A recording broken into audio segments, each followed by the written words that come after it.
काल घरच्यांचा मूड नव्हता म्हणून मी सहज त्यांना एक हॉटेलवर नॉर्मल डिनरसाठी घेऊन गेलो. जास्त काही खायचं नव्हतं म्हणून मी चायनीज ऑर्डर केलं.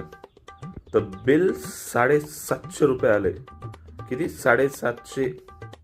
चला, आमच्या टाईमला आम्ही 150 तिघं जण खाऊन पिऊन हात पुसून बोंबलत फिरत होतो.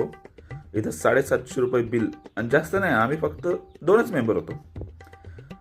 त्या वेटरला बोललो, भाई ठीक आहे, काय हरकत नाही, ऑर्डर दिल्यानंतर ॲटलिस्ट थोडं काहीतरी टाईमपास दे खायला. तो म्हणते, sir timepass? What is mean by timepass?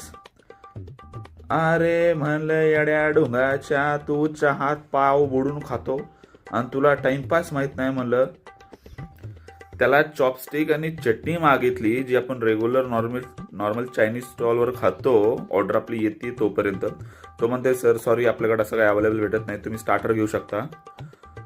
280 Manchurian आहे भाई स्टार्टरचं हॉटेलवर. त्या मंचुरियनची प्राइस पाहून माझी हातभर फाटली.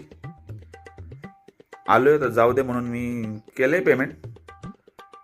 अर्ध पेमेंट कॅश मध्ये, अर्ध भांडे घास.